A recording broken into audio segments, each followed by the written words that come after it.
बिस्मिल्लाहिर्रहमानिर्रहीम। आज के करियर काउंसलिंग सेशन में हम बात करेंगे मेडिकल के उन प्रोग्राम्स के हवाले से कि जहां पे एमडी कैट अप्लाई नहीं होता और उसमें फिर मेडिकल के जो डायरेक्ट ऑप्शंस हैं, इनडायरेक्ट ऑप्शंस हैं, रिलेटेड ऑप्शंस हैं और फिर स्टूडेंट्स की अपनी जो मुख्तलिफ प्रेफरेंसेस होती हैं कि मुझे ये चाहिए, मुझे वो चाहिए, तो उसके मुताबिक गाइडलाइन भी मिलेगी कि वहां पे एडमिशन की रिक्वायरमेंट्स क्या हैं और बाकी इदारों में एडमिशन रिक्वायरमेंट्स क्या हैं। तो इन सारी चीजों के हवाले से हम बात करेंगे।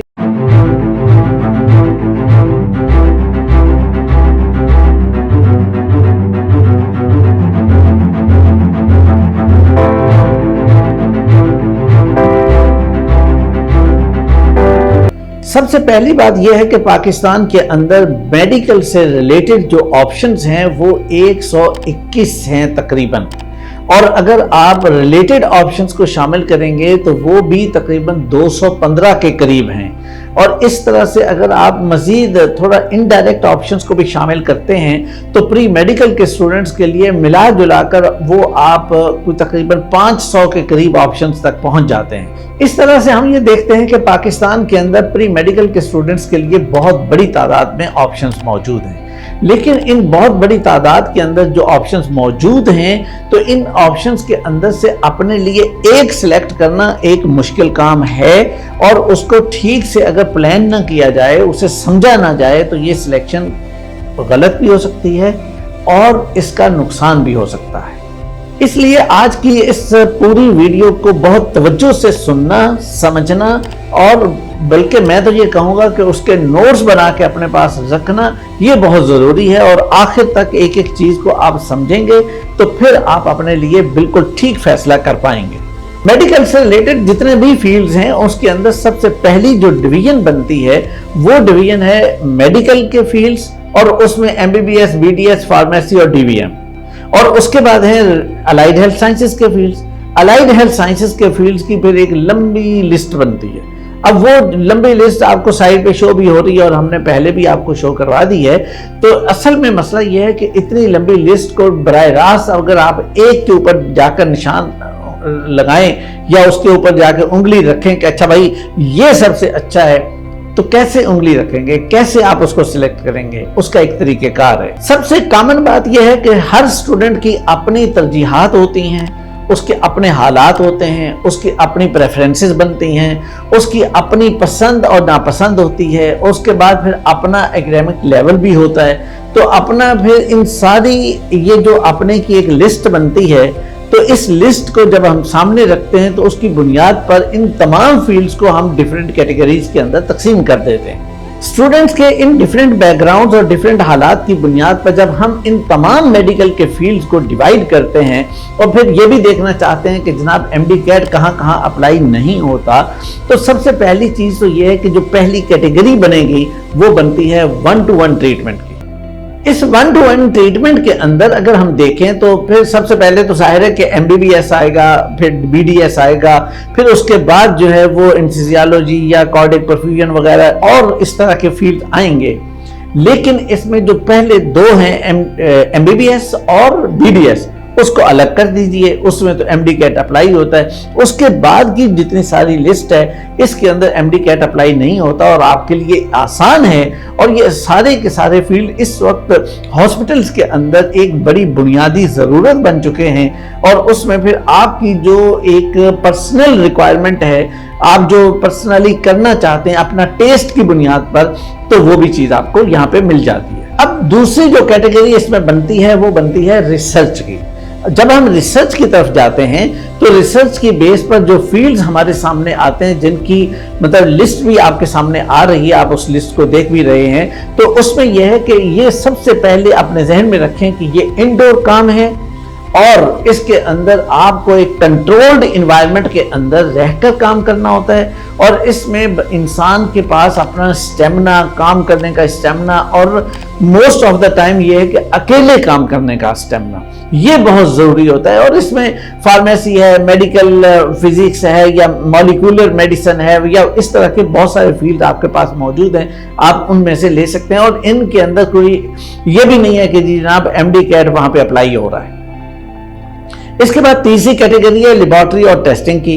अब जब हम लेबोरेटरी और टेस्टिंग की बात करते हैं तो ये भी इंडोर काम है, मोस्ट ऑफ द टाइम ये इंडोर काम है। दूसरी चीज ये کہ یہ بھی کنٹرولڈ انوائرمنٹ کے اندر کام ہوتا ہے، لیکن یہاں پر پبلک ڈیلنگ ہوتی ہے.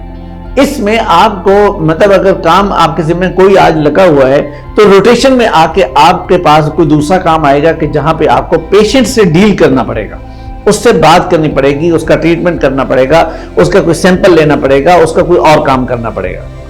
تو اس میں بھی بہت سارے فیلڈ موجود ہیں اور ان میں بھی ایم ڈی کیٹ اپلائی نہیں ہوتا، اور اس کی لسٹ بھی ہم آپ کو دے رہے ہیں. اور اس میں خاص طور پہ M L T, M I T اور وغیرہ اس طرح کے بہت سارے فیلڈ آپ کے پاس موجود ہیں، اور یہ بہت اچھے فیلڈز ہیں. اور اس وقت مارکیٹ کے اندر، پاکستان کے اندر بھی انہوں نے اپنی جگہ بنا لی ہے، اور یہ اچھے طریقے سے آپ کو ایک ارننگ بھی دے سکتے ہیں.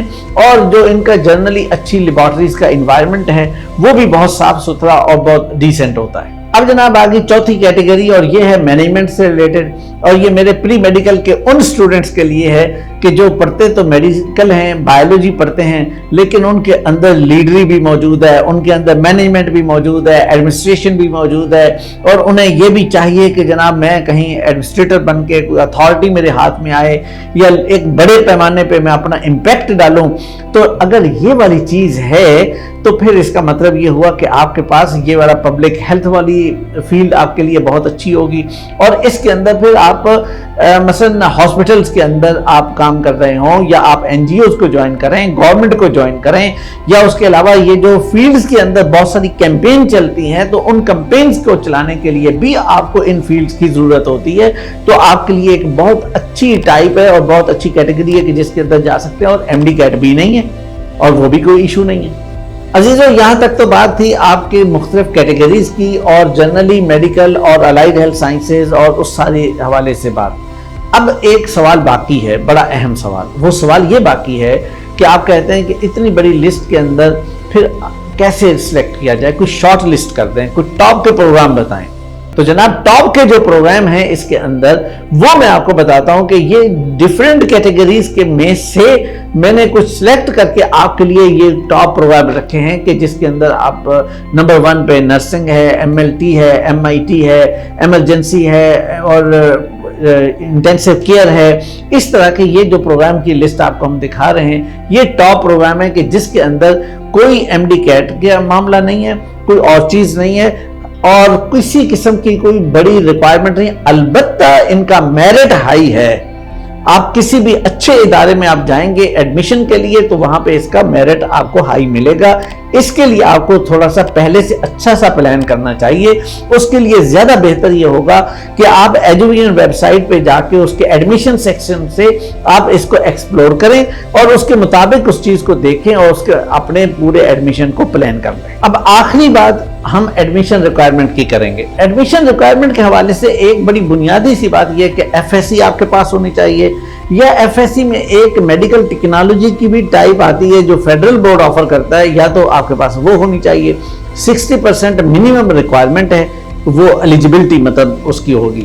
اب اس کے بعد فارمیسی آپ لیتے ہیں، ڈی بی ایم لیتے ہیں، نرسنگ لیتے ہیں تو کوئی ایم ڈی کیٹ وہاں پہ نہیں ہے اور کوئی ایسی چیز اپلائی نہیں ہوتی. البتہ بعض یونیورسٹیز جو ہیں وہ اپنے کچھ ٹیسٹ رکھ لیتی ہیں اور اپنے کچھ ٹیسٹ وہاں پہ کنڈکٹ کرا لیتی ہیں. وہ لوکل ٹیسٹ ہوتا ہے اس یونیورسٹی کا اپنا، تو وہ ایک الگ چیز ہے.